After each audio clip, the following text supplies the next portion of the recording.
ख़ास तौर से यहाँ पर इस इफ्तार की दावत में मेहमान खुसूसी सदर मजलिस बैरिस्टर असदुद्दीन अवैसी साहब है, और इंशाअल्लाह ताला जहाँ सदर मजलिस बैरिस्टर असदुद्दीन अवैसी साहब आते हैं वहाँ पर हम पूरी तौर पे इंतज़ामात पूरी तौर पे कर रहे हैं।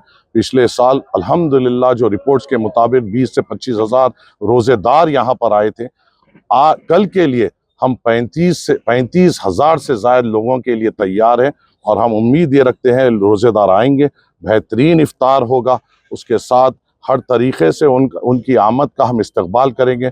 यहाँ पर पूरी तौर पे खाने का ताम का इंतज़ाम रहेगा। इंशाअल्लाह हम साथ बैठेंगे, साथ खाएंगे, और इंशाअल्लाह ताला हम पूरी पुरजोश तरीक़े से और पूरे अमन से कल का रोज़ा बामुकाम ओल्ड ईदगाह फसलांसर नामपल्ली हल्के में बैरिस्टर असदुद्दीन अवैसी साहब के साथ इफ्तार खोलेंगे, और इंशाअल्लाह ताला यहाँ के एक अजीम दुआ में हम शामिल होंगे। मीडिया की जानिब से तमाम अवाम नास से तदबन गुजारिश करता हूँ कि कल जुमे के रोज़ 13 मार्च 23 रमज़ान इंशाअल्लाह ओल्ड ईदगाह पे ऑल इंडिया मजलिस इत्तेहादुल मुस्लिमीन की जानिब से एक अजीम इफ्तार पार्टी ओल्ड ईदगाह ग्राउंड फसलांसर में रखी गई है। मैं आपके ज़रिए से तमाम से गुजारिश करता हूं कि इस इफ्तार पार्टी में शामिल होइए, इसको कामयाब करिए। इंशाअल्लाह ताला हम यहाँ पर आपके आमद के इंतज़ार में हैं, और रोज़ेदार की आमद की पूरी तैयारी है। हमारे लिए ये बड़ा अजीम मौका इसलिए है क्योंकि कल इंशाअल्लाह ताला हम उनकी दावत रख रहे हैं जो अल्लाह की रज़ा के लिए रोज़ा रखते हैं, और अल्लाह को राज़ी करने के लिए जो दिन भर रोज़ा रहकर अल्लाह को जो राज़ी करने की कोशिश करते हैं, उनका रोज़ा खुलाने का हम एक बड़ा इंतज़ाम यहाँ पे रखे हैं। हमें उम्मीद है कि बड़ी तादाद में रोज़ेदार यहाँ पर आएंगे, और मुझे उस दुआ का भी इंतज़ार रहेगा जहाँ पर यहाँ पर दुआ होगी, और इतने बड़े मजमे में 20 से 25 हज़ार रोज़ेदार उस पर आमीन कहेगा, और मुझे यकीन है उस आमीन पे अल्लाह की रज़ा भी मिलेगी। जहाँ पर हम मुल्क के अमन के लिए भी दुआ करेंगे, हैदराबाद की सरबुलंदी के लिए भी दुआ करेंगे, नामपल्ली में अमन व सुकून के लिए भी दुआ करेंगे, हम सब की ज़िंदगी को बेहतर करने के लिए और हमारी आखिरत को बेहतर करने के लिए भी दुआ करेंगे।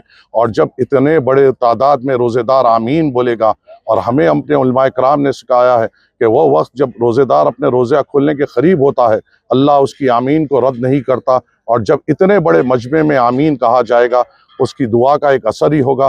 इंशाअल्लाह मैं आप तमाम से गुजारिश करता हूँ कि उस दुआ में शामिल रहिए। हम इंशाअल्लाह ताला हमारी मुल्क की सरबुलंदी के लिए, मुल्क के अमन के लिए भी दुआ करेंगे। हमारे दूसरे मुल्क में जहाँ मुसलमानों पे जुल्म हो रहा है उनके लिए, उनकी भी सलामती के लिए दुआ करेंगे। और मेरी एक अदबन गुजारिश ये है कि कल जब नौजवान इस इफ्तार पार्टी में आए तो अपने मोबाइल से आजू बाजू का भी वीडियो ले लेना, और पूछ लेना कि भाई तुम कौन हो, तुम क्या काम करते हो। इससे हम उनको भी जवाब देने में हमें आसानी होगी जो हमारे इफ्तार पार्टियों के ऊपर उंगली उठाते हैं।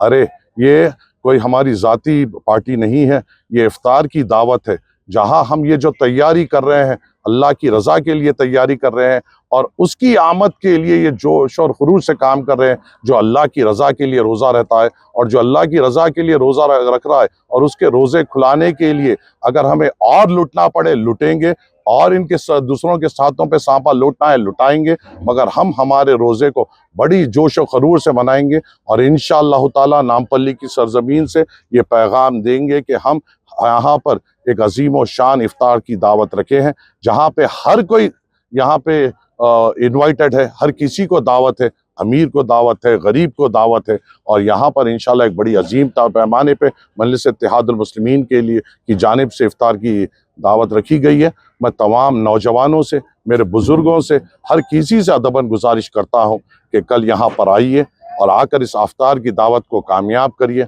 और कुछ शरपसंद लोग जो आज एक तोहमत और कुछ अफसाना करने की कोशिश करें, उनको कल हम अपने सरों के समंदरों से जवाब देंगे, उनको हम अपनी ज़बानों से जवाब नहीं देंगे, हमारे इत्तेहाद से जवाब देंगे। और मुझे यकीन है कल ईदगाह से एक अजीम व शान इत्तेहाद की दुआ होगी, और इस दुआ में आप और हम आमीन कहेंगे इंशाअल्लाह ताला।